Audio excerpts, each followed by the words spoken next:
Welcome to Astro Psych. Today is September 4th, 2025. Time is 12:04 p.m. and I am recording out of the Blue Ridge Mountains, Virginia area. Thank you for joining me as we take a closer look today at our sky map of the Pisces corn full moon lunar eclipse that will be occurring in the Lynchburg, Virginia, Blue Ridge Mountain area, Eastern Daylight Time of 2:09 p.m. And I just want to open up and let you know at the beginning of this full moon reading that there is a lot going on in our skies. And I'm hoping that we can come away after you hear what I want to share on this moon with some real idea of how to blow away the fog, bring some clarity down, and be that boat in the middle of the ocean on incredible high seas of uncharted waves of ebb and flow.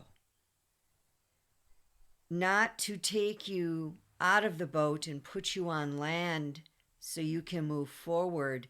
That won't happen for quite some time.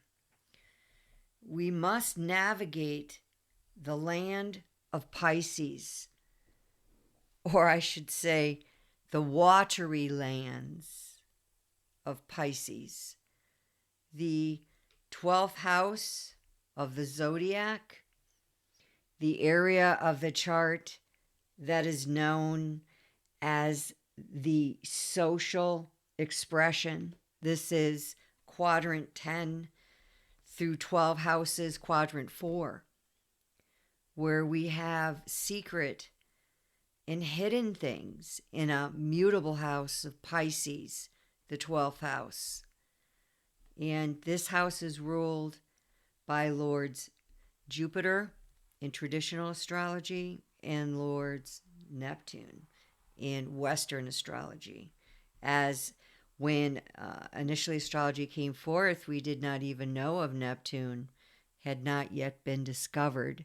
So once it was discovered and added in, we then see its placement assigned to Pisces. And there's a whole story to that. I encourage you to go and read Pisces' story with Neptune, because if you look at all of that information and what was going on when Neptune was discovered and everything to do with Neptune, you'll get a better idea of how we're supposed to navigate this lunar eclipse.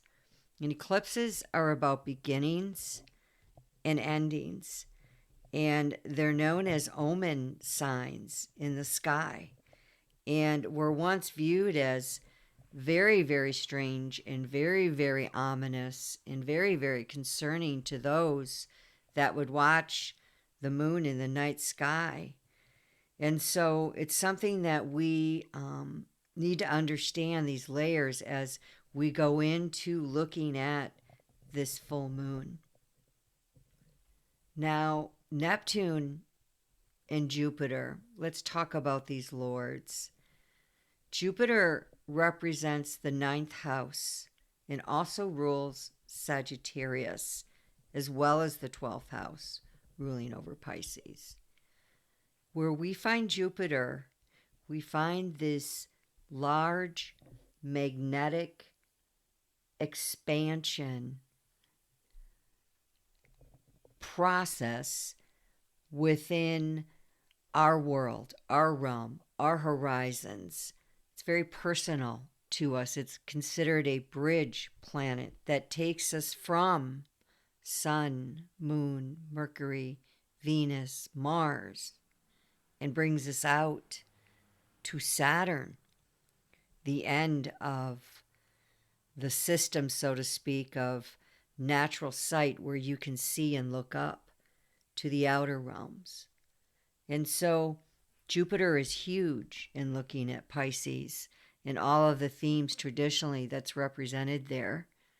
Wherever we find Jupiter with this large expansion, we find the wisdom keepers and the knowledge, because they've been willing to be like Sagittarius and go out and roam into these areas that bring us out of our natural areas where we usually stay and are comfortable.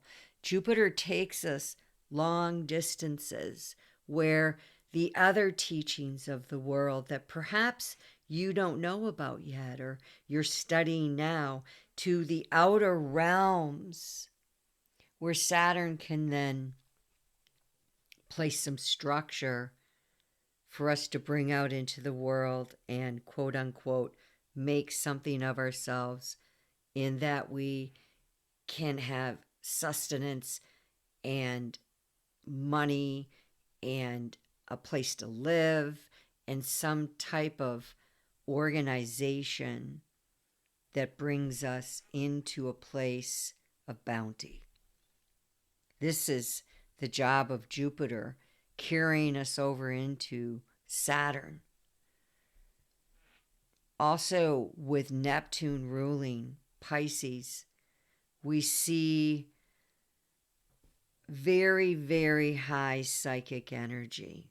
So Jupiter expanding and showing and revealing and giving you perhaps more wisdom about the situation works with Neptune, who brings us out of the natural realm to really the highest of the high psychic energy, psychic vision, spiritual vision, creative imagination, and this ability to move way beyond this material structured realm of Saturn, the black cube, the square, Earth, Saturn, this place of limitation, this place where Neptune perhaps struggles to be.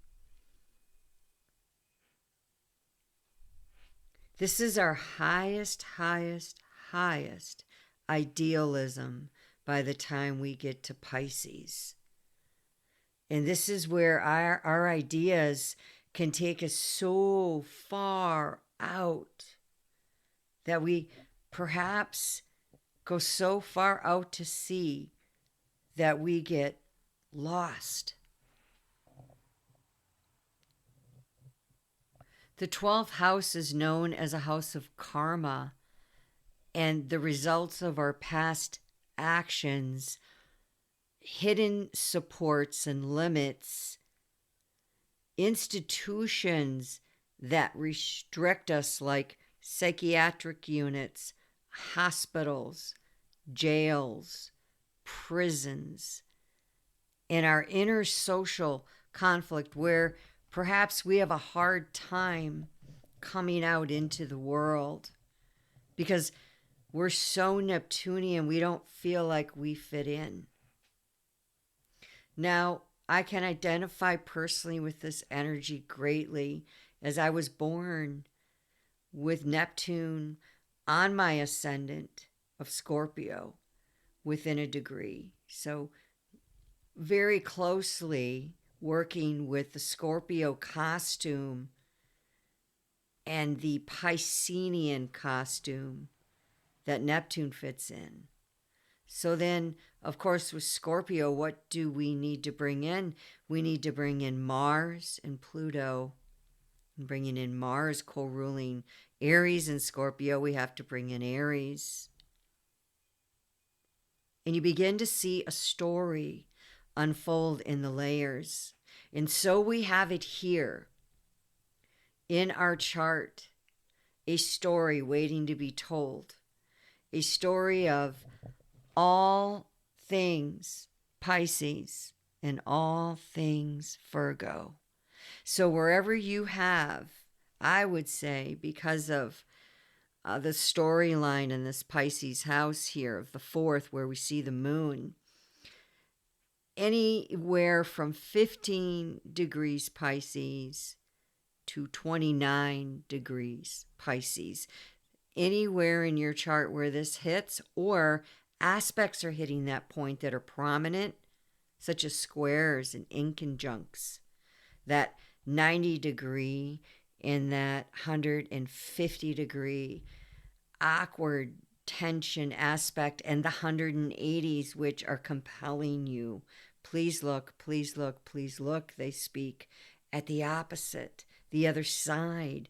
Look through the other lens.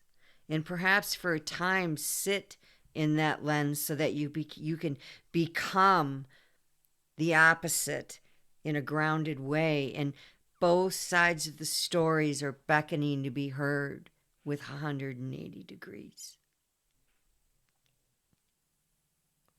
We have some very, very strong signatures of Pisces sitting in the 4th house that are in retrograde motion.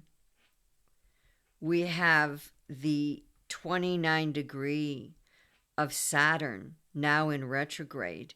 We have Nessus, which is an asteroid that is also in retrograde. We'll get to him in a moment. We also have the North Node in retrograde.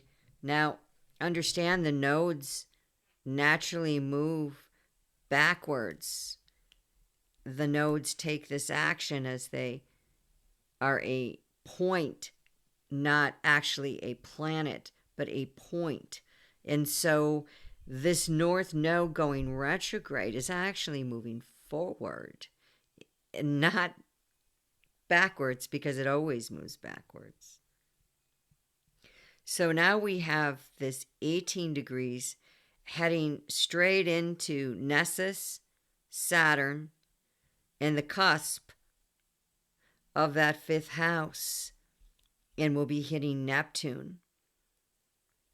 But first, we have a look back. We have a stop, pause, sit, be still, meditate, mindfulness, channel, drum, dance, get inside of your highest psychic energies. That is the backdrop to this full moon lunar eclipse.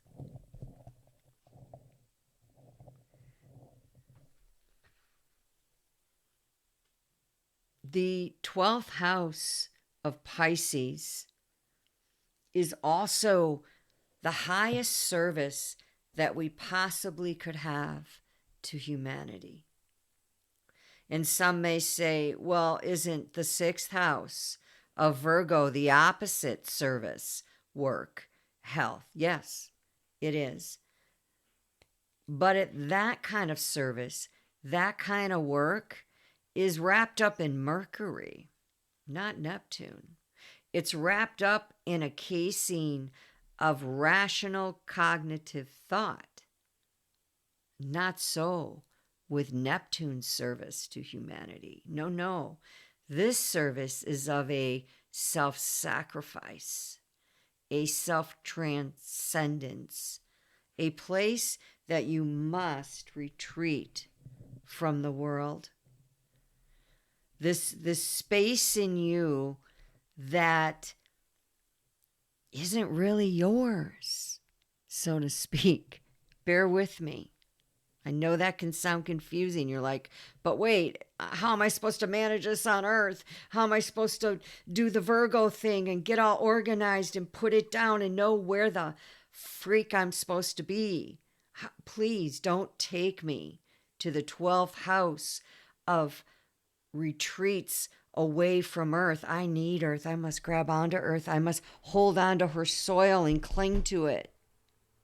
You see, this is what this moon is trying to speak to you.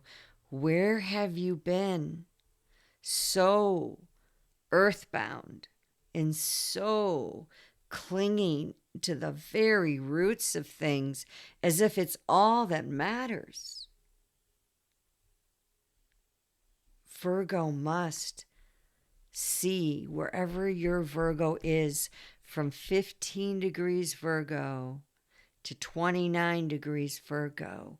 There is an ask as the nodes of Virgo are in retrograde, the south node, K2, the karma, what you're leaving, what you must take and clean up from the past, integrate it into this north node of Pisces, and what must be left behind. This I see in my mind's eye intuitively as I'm speaking this. I see holding onto a tree so tight and weeping. I see falling on the earth and pounding it with your fists and just wailing. I see this screaming of a visceral nature where you're like, I just want to know how to handle my energy right now. I just want to know what to do. I don't know what to do. And you're thinking that staying in this mercurial, rational, conscious mind is going to take you to that answer. But you see, Neptune says, no, this is a spiritual vision. This isn't of earth. In order to go where we're going collectively, remember, this is general readings, okay? You make it more personal when you find your 15 degree Pisces, 29 degree. You find your Virgo 15 degree to 29 degree. This is where this is speaking. Now, Mercury, again, wants to keep it on Earth. That does not work for this moon, just for this time, for a season. You're being asked to move away from such a concrete mind of this is the way it has to be, this is the way it should be done, this is how we get it pure, this is how we get it clean, this is what is logical, this is what is reasonable. Your answer to where you're headed and where we're going collectively won't be found in the rational mind until you go first to the intuitive mind. Once you go to this intuitive space, then, yes, you must, in order to live here, in order to function here, in order to be a spirit, soul, in a body, biological, flesh suit, navigating Earth with Saturn. We're going to bring this in. Saturn's going to lead us, going to show the way. First, Saturn says, look, I got to keep you here. We got to review this because where you're going is into Aries. I need everyone to hear me here so closely. Where we're headed is very, very aggressive ground where we will be asked. It's like this cutting away of the wheat from the chaff. And what remains after this is what you're going to move out in. Because Neptune, who rules this moon, Jupiter, who rules this moon, needs to be discussed. And Jupiter sitting in Cancer in the sign where this Pisces is sitting, house. And it's trining. And it's speaking in the dark house of Scorpio, back over to the 12th house of Pisces, where Scorpio's sitting. Do you see this high, watery energy healing, speaking, clearing, transforming, absolutely transforming the darker parts of you that have been in shadow work, that have been healing? You must now move out. You must be ready to move out. Now, this retrograde of Neptune ruling this moon will not go forward until February 2026. Okay, so this eclipse season said to, last 6 months, beginnings and endings, and going into the solar eclipse that we're going to have in Virgo. There's a strong message of an in between of Pisces realm, the opposite of Virgo. This fog needs to be cleared. And it will with the fire of Aries, whether you want it or not. It's coming, and it will take shape in the form that you place it now in the next 6 months. You are being asked to do the deep dive of psychic, intuitive work of your life, because we are collectively going towards great, great change. We now also have the outer planet of Uranus that is stationing retrograde at 1 degrees, conjunct Sedna retrograde. Go back to my last month video when I introduced Sedna and talked about her. 1 degree Sedna, 1 degree Uranus in Gemini, retrograde Chiron in Aries, retrograde Ceres in Aries, retrograde Neptune getting ready to go back into Pisces, Aries. We do not have anything there in that whole segment of 4th, 5th, 6th, 7th house that's in forward movement, except for one thing, and that's the moon. And the moon, understand here now, will go all the way through those energies. In 2.5 days, it'll be flying into a new sign, less than 2.5 days, because it's already at 15 degrees. So here, it is moving swiftly. This is a storm that's coming through that is going to change everything if we allow it. If we tap into the karma that's connected with this, and if we tap into the hidden support systems and limitations that we've placed on ourselves, we have the ability to move out in a very profound manner. Pisces rules the feet. The feet. We must move. We must move our feet to a space and a place that's going to carry us, as when Neptune goes forward, it'll be there 14 years in Aries. We have Pluto in retrograde, 20 years once it moves forward in Aquarius.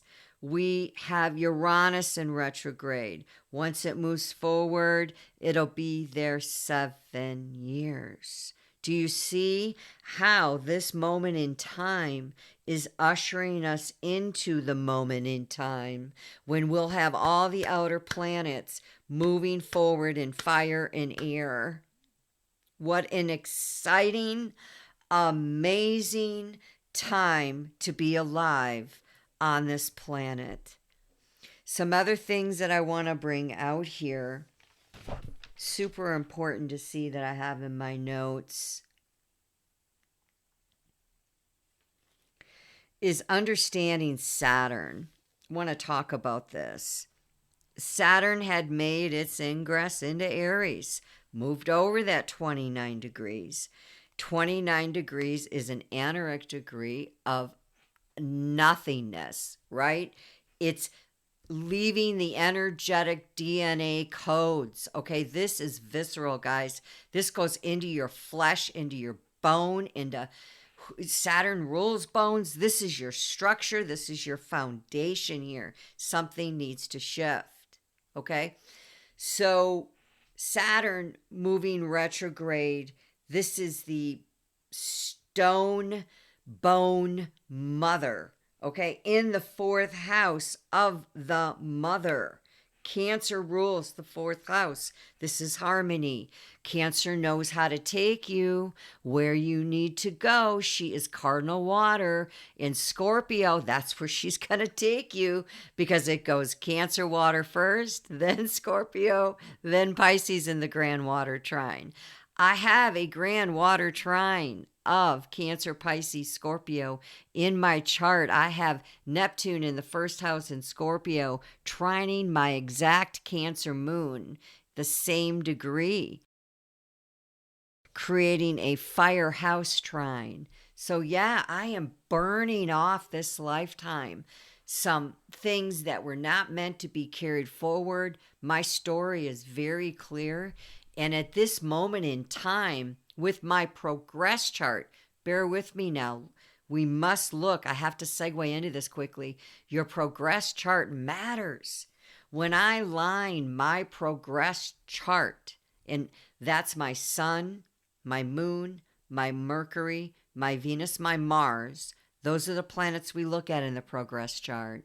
Those are the planets that move as you grow and you evolve and you live, that we can plot that change.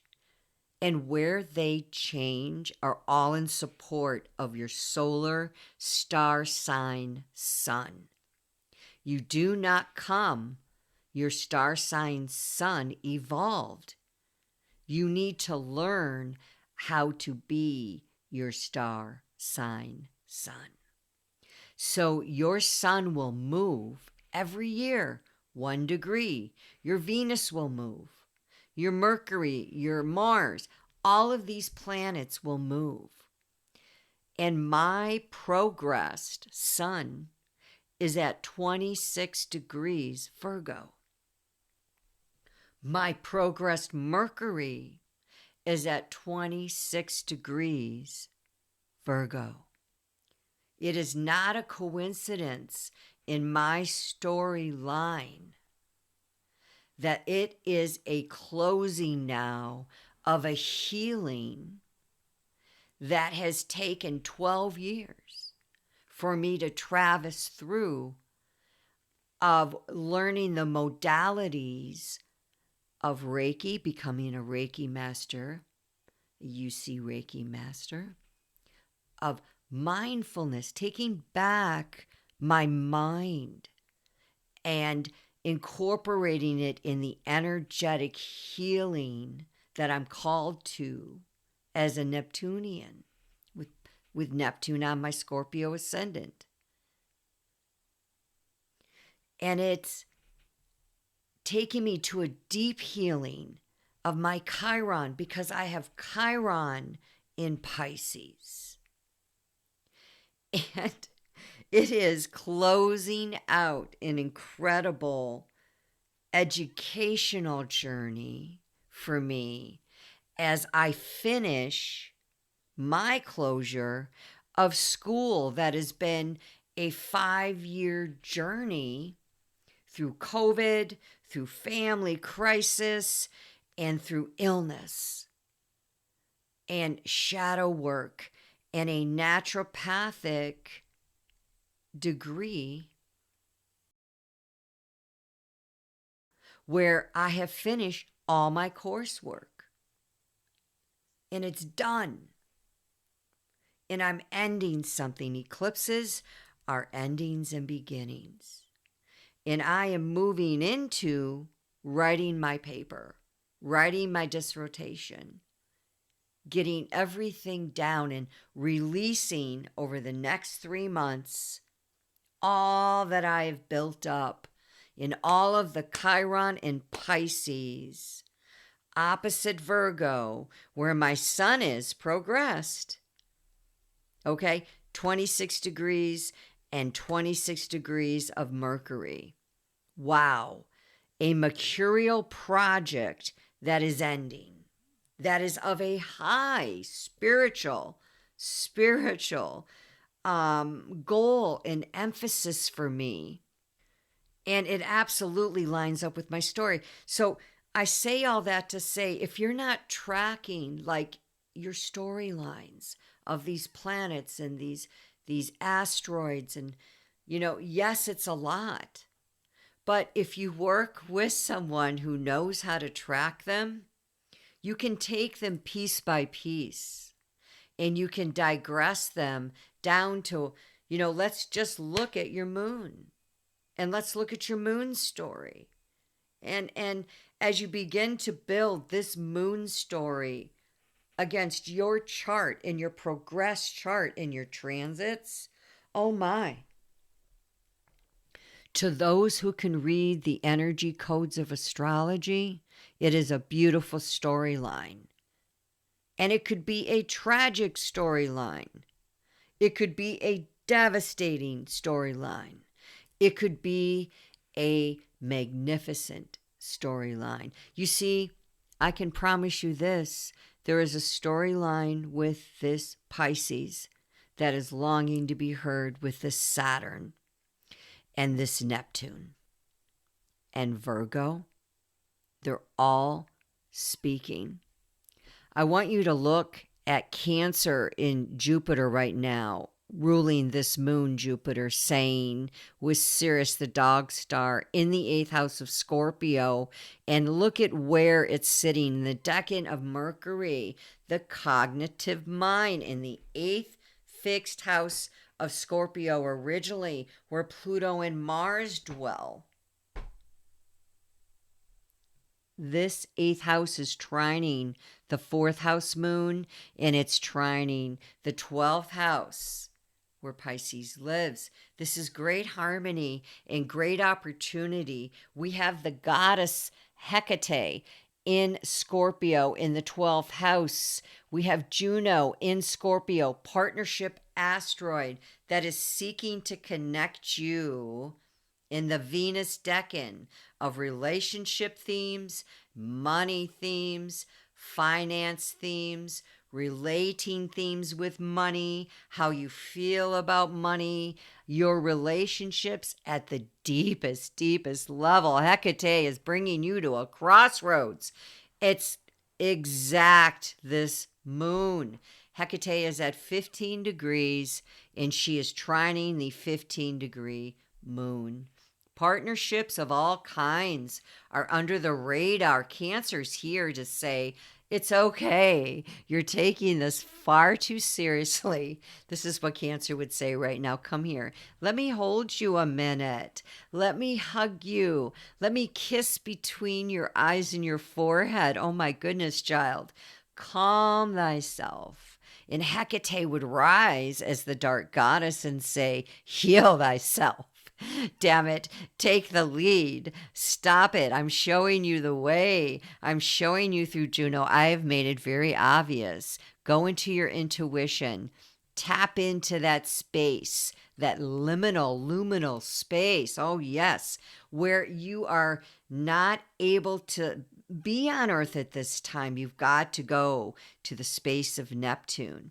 Vesta is there at 27 degrees. Gorgeous, beautiful Vesta. Our commitment to keeping the inner fires burning, keeping our dedication to hard work here in Scorpio, and wanting to really do the deepest dive of our life with our inner light. And in the 12th, this sacrificial theme, this denial of the self for the others, and this denial for the greater goal. You see, we have to deal with the ego here is where I'm going. And we have to stop, hear me now, weigh this message. We must stop making this all about ourselves all the time, where we're only looking at self-preservation, self-meism. I call it this idolatry of the self, where we just want to sit in shadow all the time, right? And we want to stay there and ruminate. We're opposite Virgo. The moon is opposite Virgo. And if there's anyone that ruminates, it's Virgo. Virgo can go too far in on itself. Hear me now. My progress sun is at 26 degrees Virgo. My progress Mercury is at 26 degrees Virgo. I'm coming through with these messages as a channeler of my Neptune trining that moon in Cancer in the maternal, nurturing energy, and saying, look, this costume lens of Pisces, this Virgo lens of Mercury, they're not gelling. You guys got this polarity going on, and you must sit and make this straight, and you will, because Saturn's there at 29 degrees. And Saturn here inside of Pisces gives you humility and compassion and sensitivity and a readiness here, a readiness to do the work that you have to do.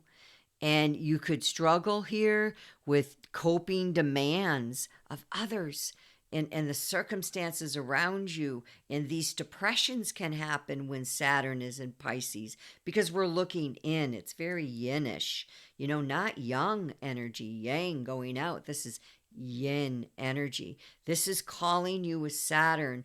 Go to seclusion, go to rest, go to meditation. Saturn in the fourth, home, family access, very important to you. Looking at Virgo, we now have the service aspect of work. We have the service aspect of health, mental health. Saturn in Pisces, mental health. All things mental health, and saying, look, this isn't good for you to ruminate so hard on this. You're turning in on yourself, and it's not good for you. Okay? So, some difficulties here also with relationships with parents could come up for you. Saturn in the fourth is trying to heal a parental wound, no doubt about it. So, a great time to heal those wounds. Some other things to look at. I'm going to move on, but Saturn sextiling Uranus.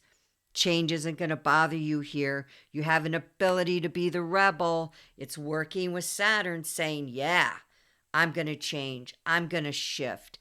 But be careful. Your wild side could come out so strong in that polarity that you burn bridges and you damage.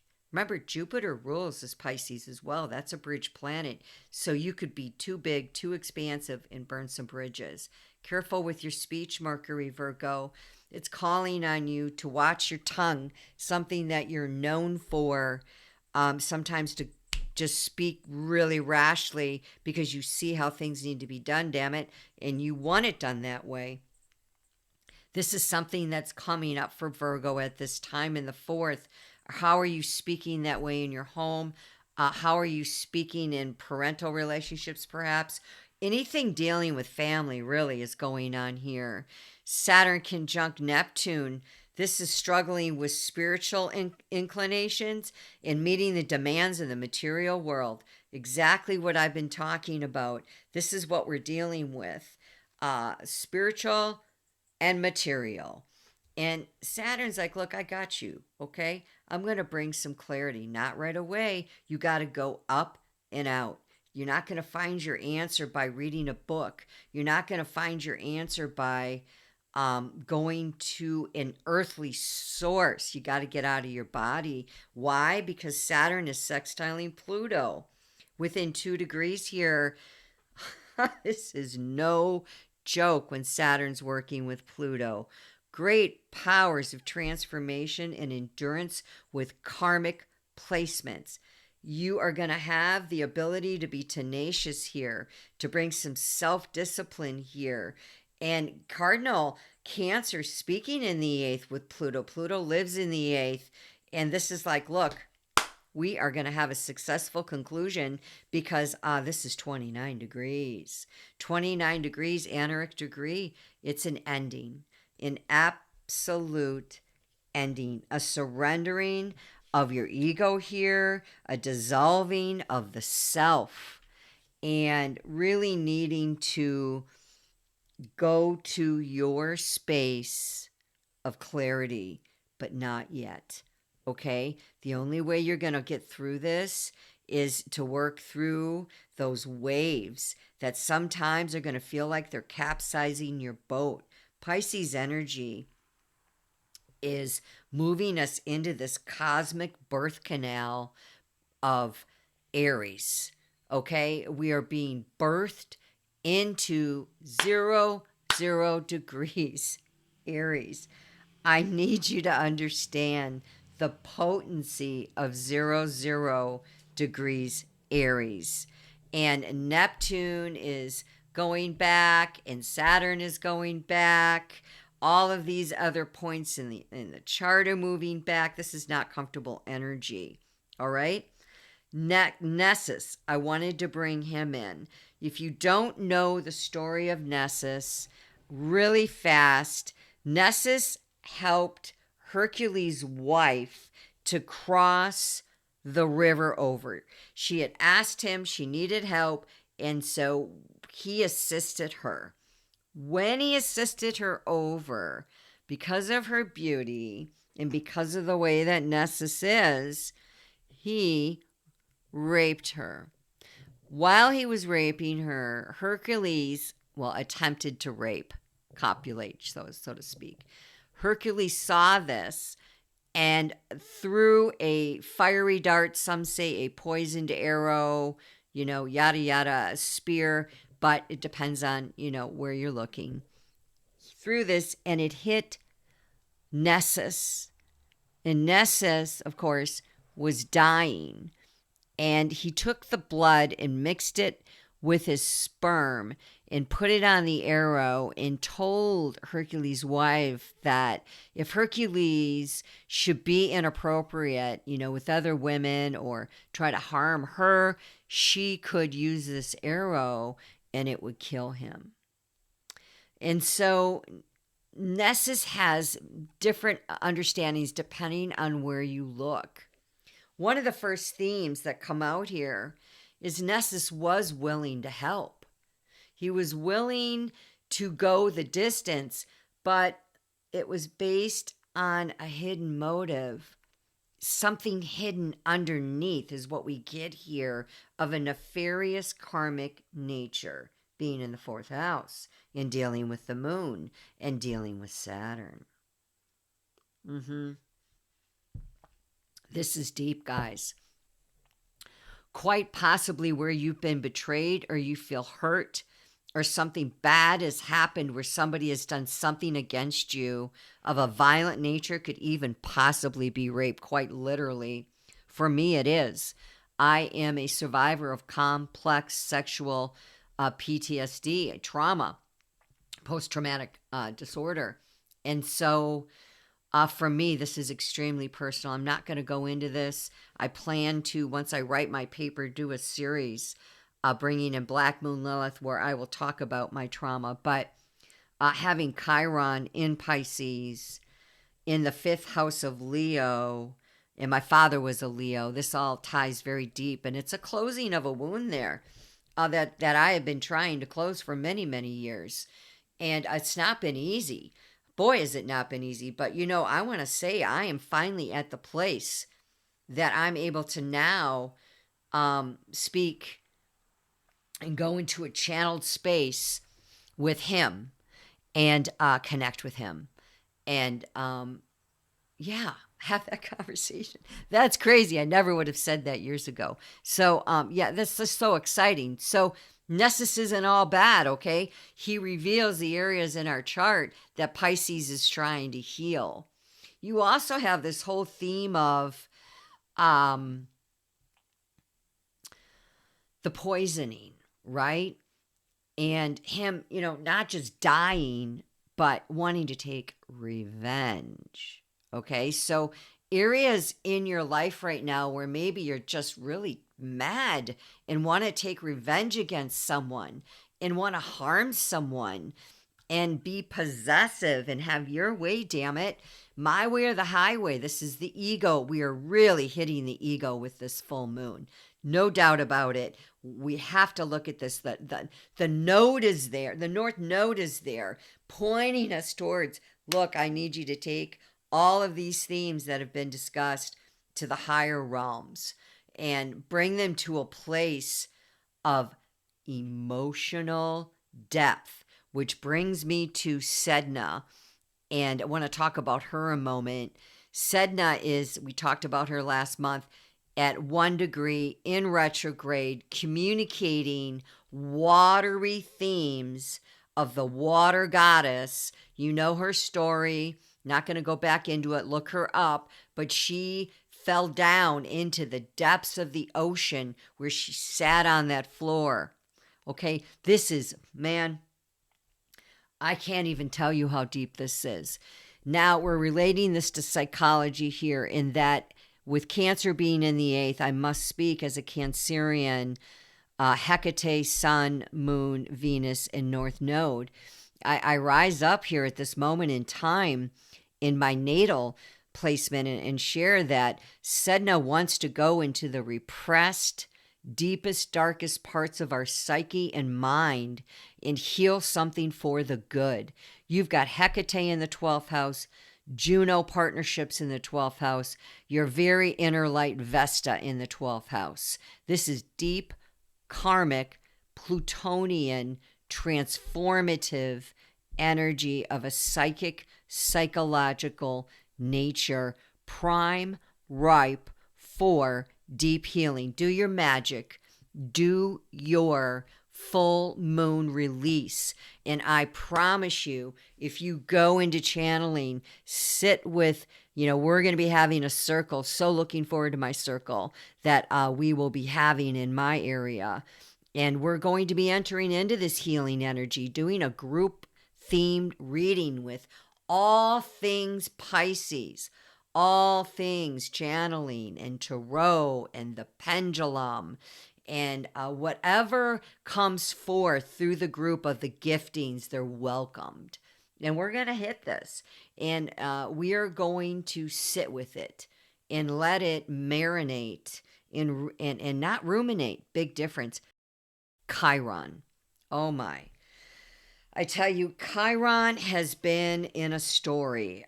Chiron has been in Aries since 2018 and will come out when? In June of 2026, when all of these other planets are going to be stationing, moving forward, that I've been talking about. The outer planets, Uranus, Neptune, Pluto, 7 years, 14 years, 20 years. We're moving into a new cycle.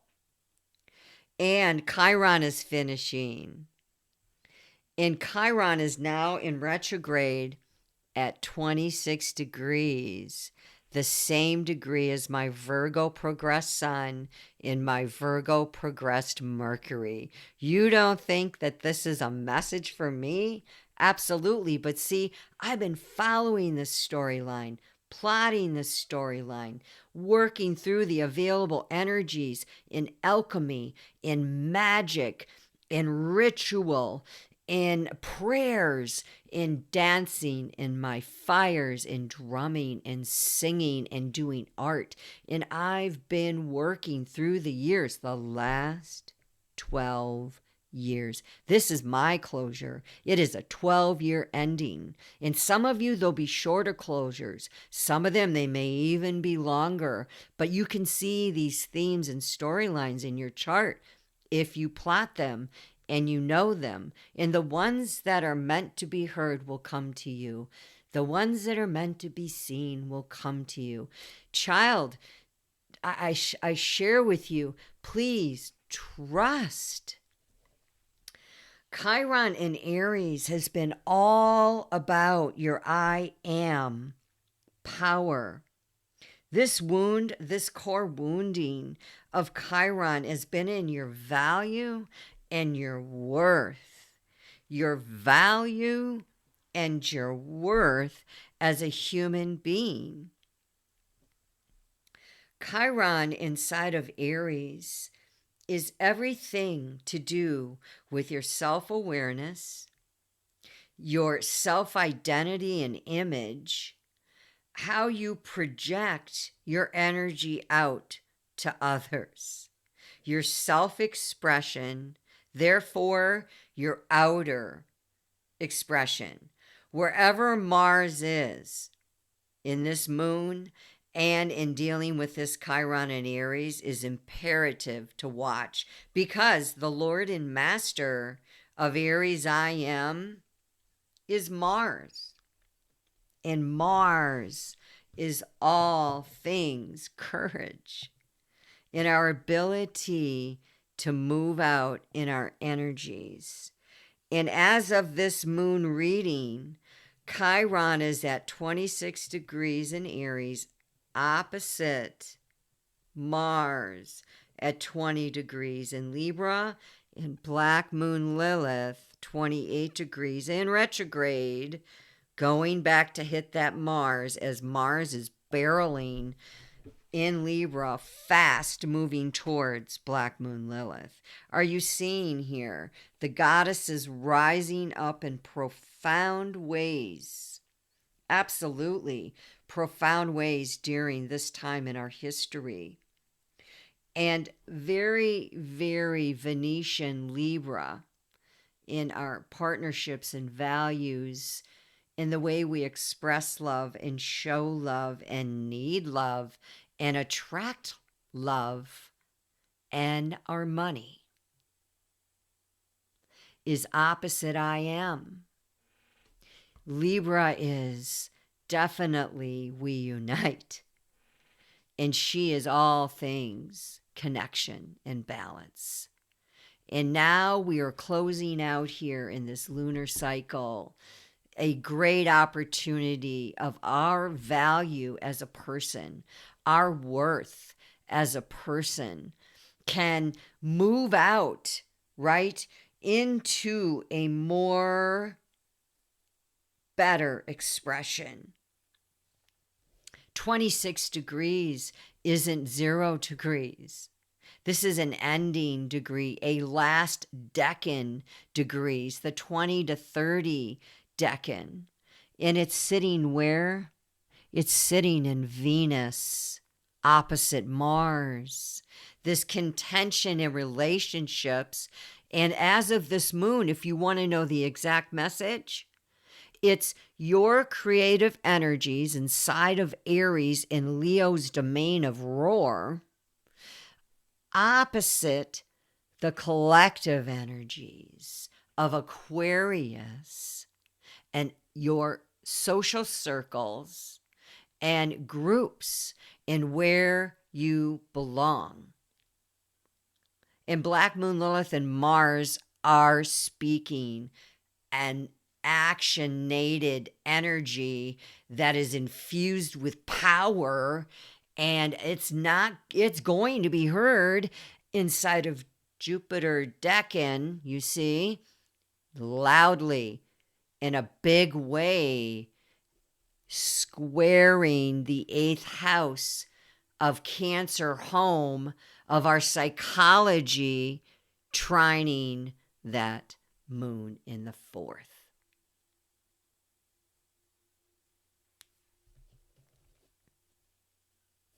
I want to close and read something here and share with you out of the book, The Chiron Effect, Healing Our Core Wounds Through Astrology, Empathy, and Self-Forgiveness.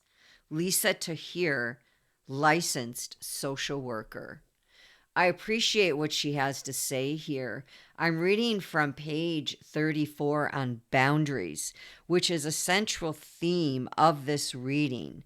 If you want to know one of the strong areas to walk away with here and to really be looking at is your boundaries. Chiron encourages us to set necessary boundaries and draw lines in the sand to let people know how they may enter the arenas of our lives and where they cannot cross. It is an empowering process to take responsibility for our own happiness, and in life's enhancing to adopt belief systems and behaviors that are in alignment with one's core values. So you see what we're dealing with here in the I am of Aries, Aries ruling the 1st house, in Aries having to do with your ability to take your body out, right, and move it upon the earth and present yourself in your environment with others collectively, in partnerships, in a balanced, healthy, healed, harmonious way. So there's this larger theme here coming forth at this time that I wrote down in my notes here that bring us back to April 1968 to June 1976 babies. So if you were born the last time we saw I Am Air in Chiron, the Wounded Healer, was April 1968 to June 1976. So for me, here's my storyline. It's healing events that occurred throughout my childhood, because Chiron is childhood wounds, things that happened when you were younger, and wounds that were been very difficult to heal, that would have taken place from April 68 to June 76. Well, some of my deepest abuse and activity with the individuals that abused me occurred from 68 to 76 when I was those ages. And,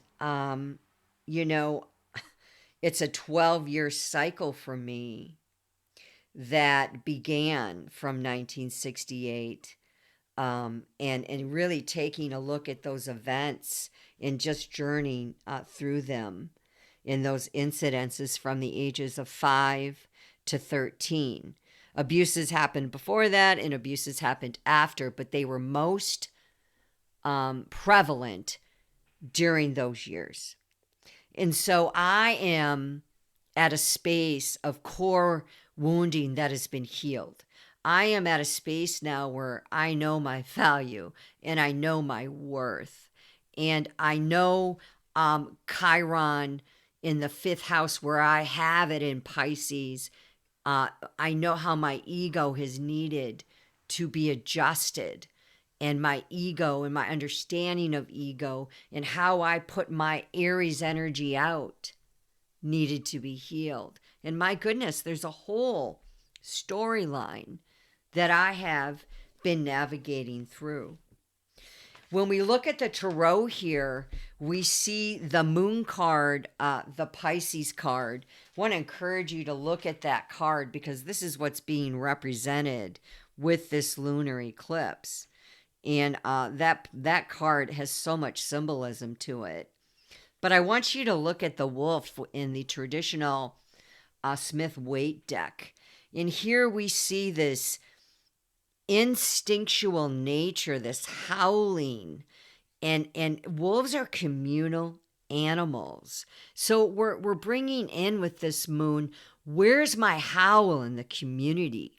Where does my howl belong in my wild spirit of high intuition and going way above earth, of channeling and the tarot and mysticism, all of these things, the unconsciousness that in the moon card is confused here with the instinctual nature of the dog.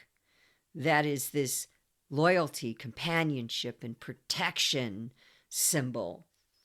The bond between your human nature and your animal nature.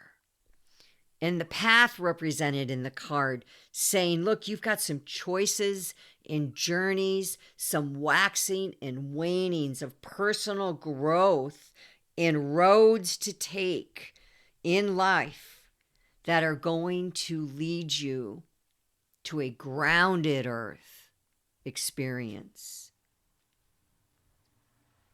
The mountains in the card are symbolizing challenges and having the right perspective, egos being checked.